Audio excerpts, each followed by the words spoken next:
welcome back anytime. It's so good having you. So good. Bye-bye. Bye-bye. Come back as soon as you like. Come back as soon as you like. Wonderful, wonderful. Mwah, mwah, mwah. Bye-bye. Bye-bye. Hello. Hello. Well, I'm just seeing off my close personal friend, Mr. Beckett, because he came down for my birthday. Yes, he did. He came down for my birthday and had the Milwaukee Family Players do another one of his plays. See, my close personal friend, Mr. Beckett. Oh, I guess we've got to do the thing. Before we start, remember there is a shop, blah, blah, blah, blah, where there are books, blah, blah, blah, blah, and writing things, blah, blah, blah, blah. And there's a Redbubble shop, blah, blah, blah, blah. And remember to like, comment, subscribe, and share, or I'll jump out from under the bed and scare you witless. Right, okay. Always gets in the way, that. Anyway, so what did we do? We did, well, my close personal friend, Samuel Beckett, Mr. Beckett, came down, now that he's got his passport, to do one of his plays for me. And as soon as they saw him, the Milwaukee Family Players just scattered. It took us 3 weeks to find them all. Like, seriously, they were up. You know where they got to? They took one look at my close personal friend, Mr. Beckett, and they ran. And where we found them, we couldn't think where they'd gone to. I mean, like, this is a limited space. You know, it's not infinite. The infernal realms are not infinite. But we found them inside the furnace chimney. That's how freaked out they were at the thought of having to work with my close personal friend, Mr. Beckett. They clawed their way up the chimney, through the furnace fire, up into the smoke. I mean, I've never seen the like. Never seen the like. It took quite a bit to get them down. You know, several demons in asbestos suits to get them out of there with some big sticks. I think some of them actually even had to go all the way topside and poke down from one of the volcanoes. I mean, it was not, you know, not easy to get them dislodged. But anyway, we got them out. And just in time. And the play that they did was called Endgame. Yes. Very, very interesting play. Very, very interesting play. Very light on the plot. There's not a lot of plot. So there are 4 characters, one fewer than Godot, and the whole play takes place in one room, which is not that different from Godot because Godot all takes place on one patch in the road. But in this, it takes place in one room. Now, there are 4 characters. The first one that we see is Clove, who is a servant. He's the one who moves around. No one else on the stage moves around. And he is getting the room prepared for the morning or the day. There is a figure who is shrouded in a sheet in an armchair in the center of the room, and there are 2 dustbins in the corner. The figure shrouded in the sheet we will meet soon. He is called Ham, and the 2 dustbins contain Ham's parents, Neg and Nell. But first all we see is Clove as he goes about opening the curtains and seeing what the day is. And he takes the sheet off of Ham and he returns to his kitchen. He also does look into the dustbins and laugh mirthlessly at them. As I said, this is very peculiar. I'm not going to do a full recap of the plot because mostly it's just talking. And it is important to note that at the outset of the play, Clove is dressed in pajamas and a dressing gown. This is significant. Now, once the sheet has been taken off Ham, we see that Ham is wearing dark glasses because Ham is blind. Ham also cannot leave his chair. So Clove is waiting in his kitchen until Ham summons him. So this is this peculiar little world that we are landed in. In the dustbins are Ham's parents. The one that we see first is Neg, his father, and then we see Nell, his mother. But we only ever see Nell, I think, about once. Neg comes out to us for food, and there isn't any, or there is only biscuits, but that's hard because he doesn't have any teeth. Ham's relationship to his parents is quite antagonistic. They're not particularly keen on the way they're being housed either. But most of the play is between Clove and Ham, talking backwards and forwards as Clove re-emerges and disappears back into the kitchen. He has things to do. Each time Clove re-emerges, he is slightly more dressed. Each time he is wearing a new article of clothing, having discarded pajama bottoms for trousers and pajama top for a real shirt, and so that by the end of the play he's actually fully dressed in going outside clothes, like full suit, tie, everything. That's about all. That is really, there is not a lot that I can actually say about the plot of this play. They appear to be in this desolate place. This house is giving them a refuge from the desolation outside, and they talk backwards and forwards. Ham is very interested in telling stories, and in some ways Ham is quite similar to Pozzo. In some ways, he appears to have status and he has a servant. So there is a certain element of Pozzo and Lucky. Ham is also blind, and in the second act of Waiting for Godot, Pozzo is also blind, which is interesting. Though Clove can talk and Clove can move around, which is not quite what happens with Lucky at the in Waiting for Godot. But they're not the same play. So these are people in this desolate outside with no sense of anything other than now. This now that is quite almost insupportable.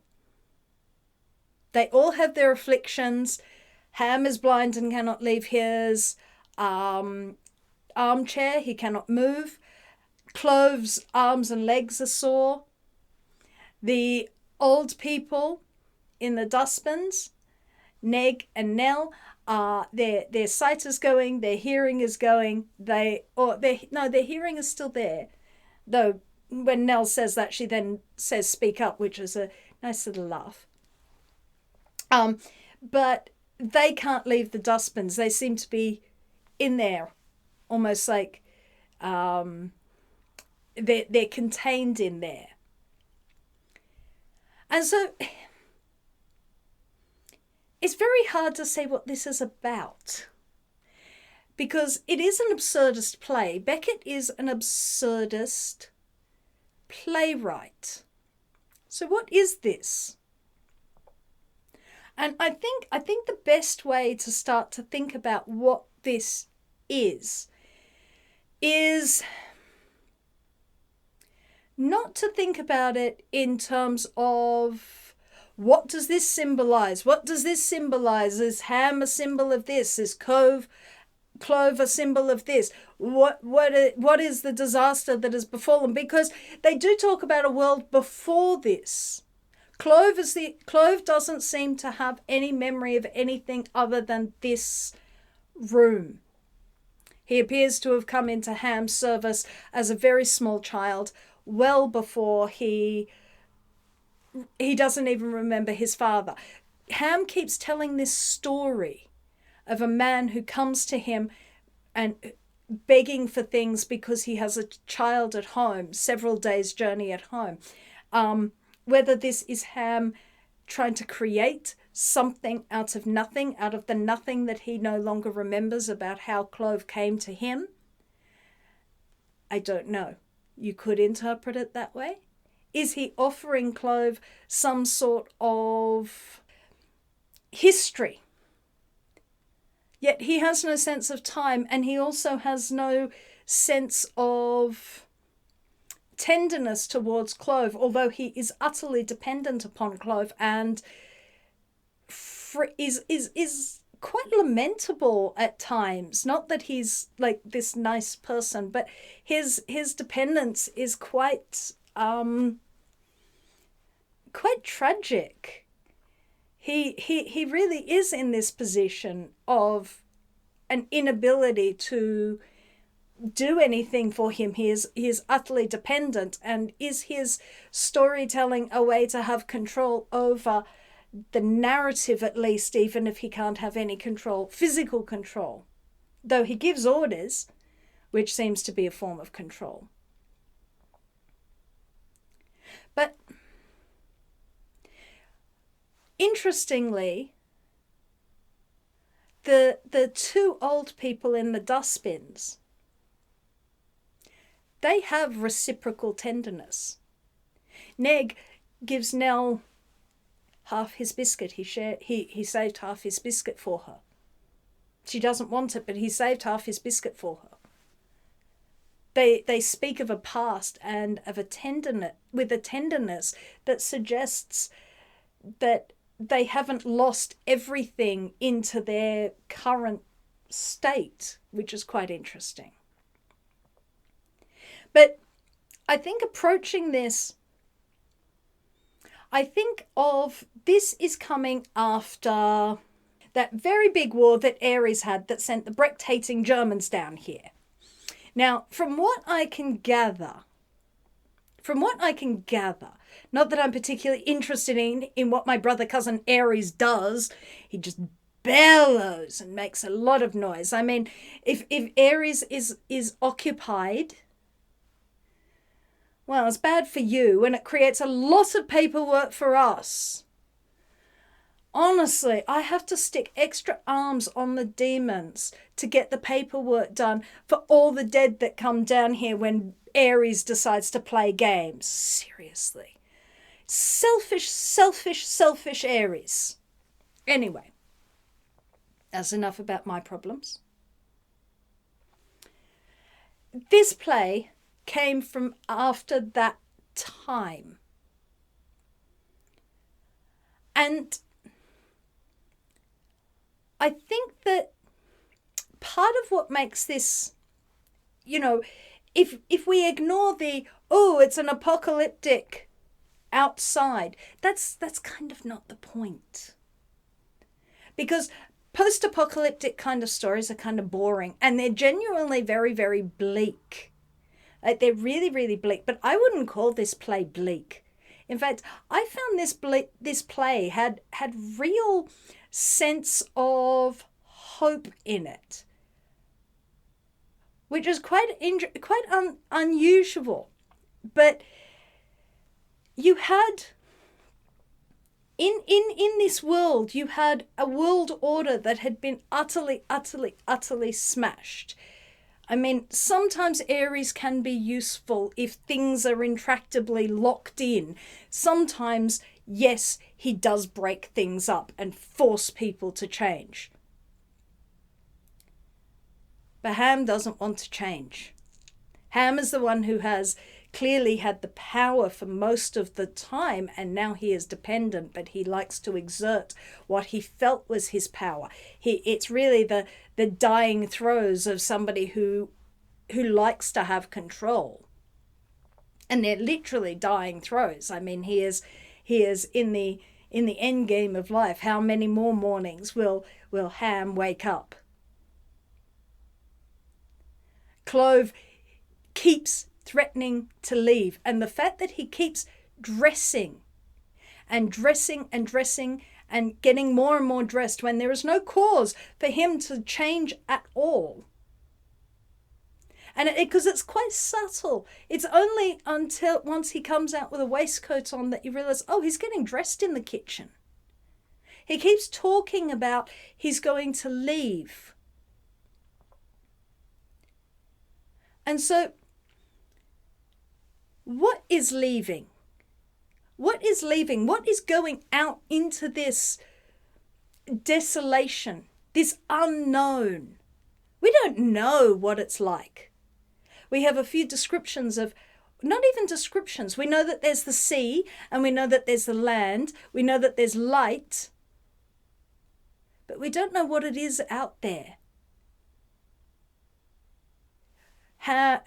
Clove seems to have a very, paints a grim picture, but at the same time, he is the one who is saying, well, I'll leave, I'll go out into it.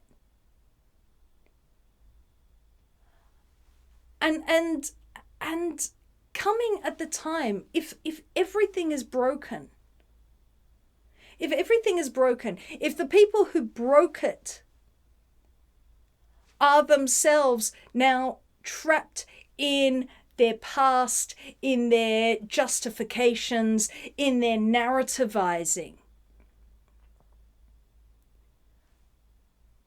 what is the alternative option? Because Ham paints a bleak picture of Clove's future. That one day he will sit down.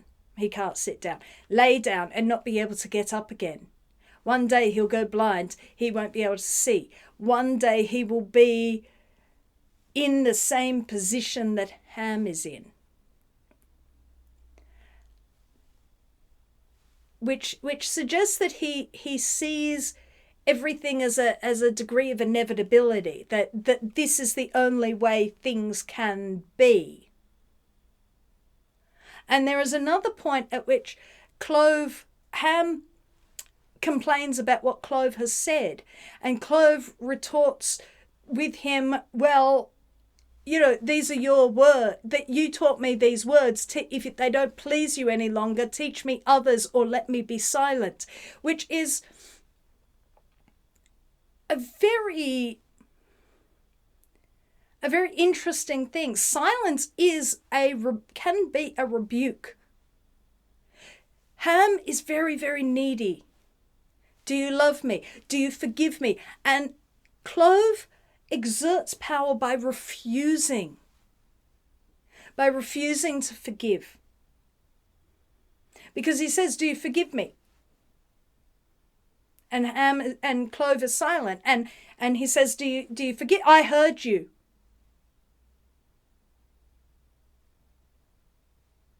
Silence is part of Clove's power. If Ham's power is narrativizing and justifying, the power to withhold, I don't forgive you for this, or I don't wish to engage with this, is itself power.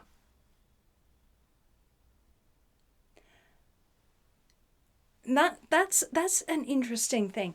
I think the thing I didn't feel when I got to the end of this play, which people have said, which it apparently has a reputation for being bleak, but then again, we did enjoy Waiting for Godot too. So, you know, I mean, maybe it's just down here. Down here can be a bit like Waiting for Godot for some of the dead. Except I'm Godot.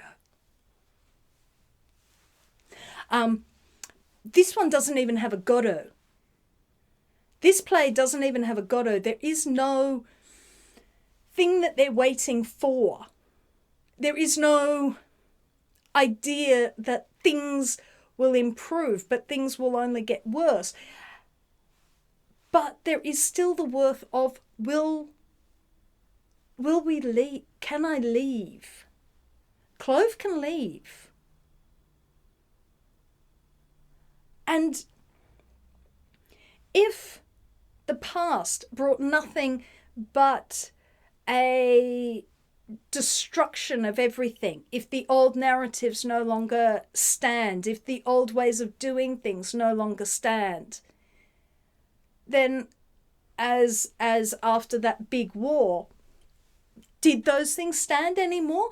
People saw the utter horror of what those old narratives were, the end game of those ideas. What was the end game of those ideas? So if that's the end game of those ideas, then do you engage with them any longer? Do you make a break for it? Do you respond with silence and not allow them to continue? It's a really curious play, but I found it very bizarrely uplifting, because you can always leave. It doesn't end with anyone leaving. It doesn't end... Well, Nell dies. We don't see that. Nell goes into her dustbin, and when Clove lifts the lid, he says she's dead, but Neg is crying, which, does that imply that Neg knows somehow from his dustbin that Nell has died? Why have these two people carried on? And on and on. Why are these people locked in this? And yet, there is this moment where it's like, by the end of the play, Clove is fully dressed and ready to leave. He is fully dressed and ready to leave, and he has placed a clock onto Neg's dustbin, in a way trapping him in there. But he hasn't left the stage. He doesn't leave. And we're left to ask ourselves, is this a pantomime that they have played through every single day? Is this like Godot, where they go and they sleep and then they come back and they wait for Godot? Or is, like the death of Nell, this the point at which Clove breaks out? Is this cycle actually breakable? Now, we don't get an answer, is it actually breakable? We're not given that closure at the end of the play, but I think that is the question that we are left to contemplate, is, can we break this cycle? Because is this something that is doomed to repeat? Or is this something where we have come at a rupture where there is no longer the food that the old people like to eat, and so they've been given a biscuit, which is no good for them because they don't have any teeth? Is this a different day because Nell dies, because there are no more painkillers, because Clove got dressed? Is this the time when people break free of the old and venture out to build something something new out of what has been destroyed? We're not given those answers. And that's what makes Beckett so interesting. We don't know if this little pantomime plays out every day or if this truly is different. Is this truly something different and therefore breaks that cycle? That I think is really interesting. And I think that is something that gives... it is what makes it hopeful, because no matter how tyrannical, no matter how desolate the situation is, for, you know, whether you're thinking about it or whether you're living it or whether you're, you know, whatever it is,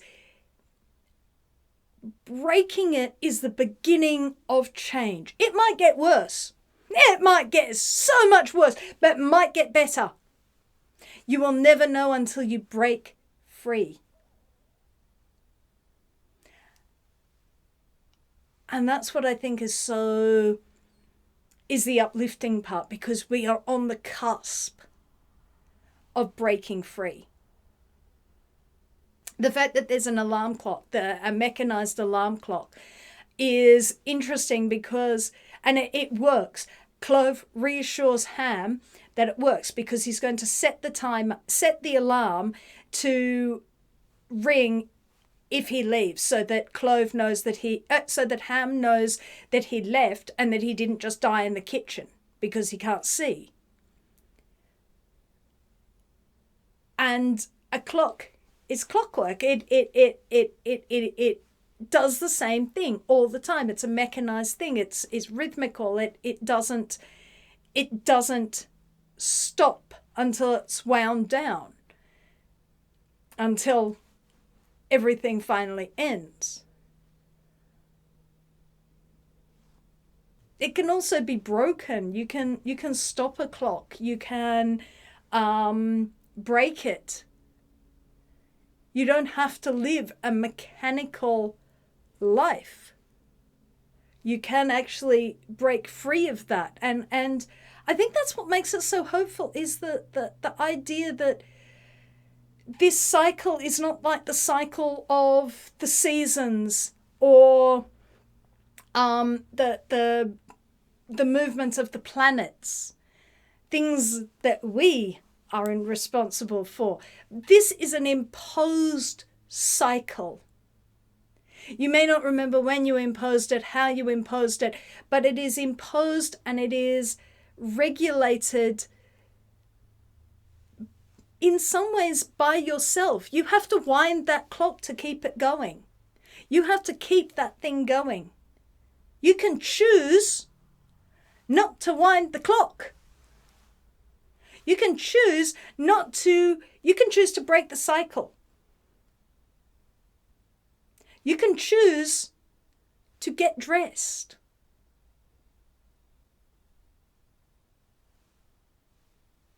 And that is, I think, why it's hopeful.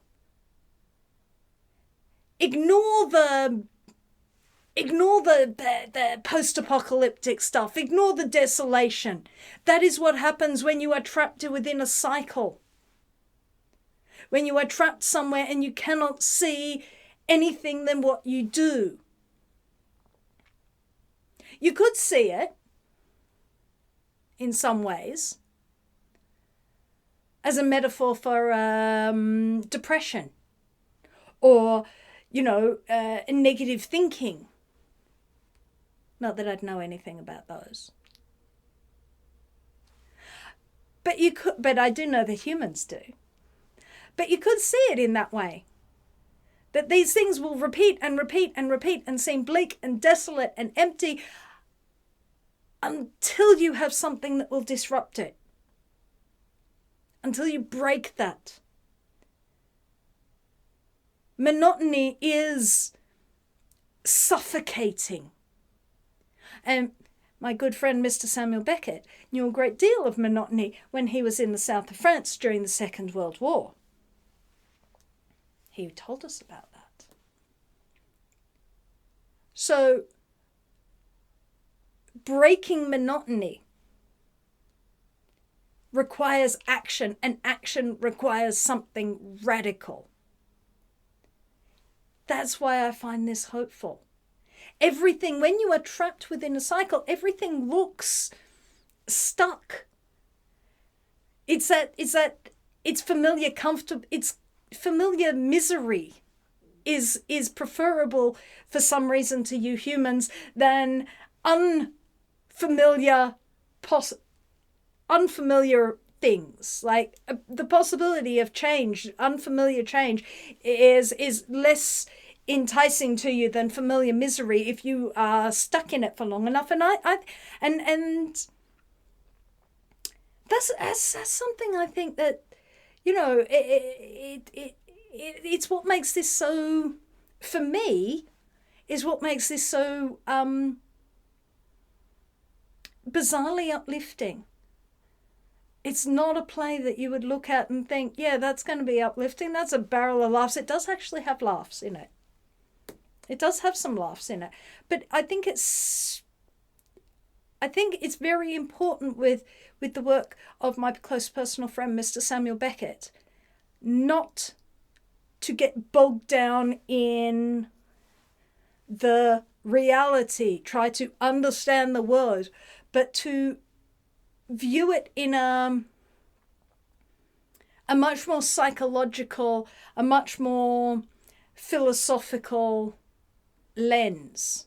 At least that's how I choose to look at it. But yes, a strangely comforting and uplifting work for the contemporary times, which seem to be great distress for many of the newly dead down here that have come down. They've come down and tell me all sorts of weird things. But anyway, I personally really enjoyed Endgame. I don't know that it's for everybody, but I really enjoyed it. So that's Endgame. Really hard to talk about in some ways because it doesn't really have a plot, but it has a lot of ideas. And then again, the same thing sort of happened with Waiting for Godot. I think this might be an issue with all the plays that we do from Mr. Beckett. Next time, I'm going to bring you a play with a plot. We are going to do, now I don't really understand this title, She Stoops to Conquer. I understand conquer. I don't understand why you would be stooping. But we will find out about stooping. I have no truck with stooping. I don't believe in stooping. I have never stooped in my life. But we will find out how She Stoops to Conquer works next time. I believe that is by a man named Goldsmith. So, She Stoops to Conquer by Goldsmith next time. And until then, bye-bye. If you would like to support this channel, come across to the Black Cockie Press website, www.blackcockiepress.com.au, where you will find books and other writing services to help with your writing.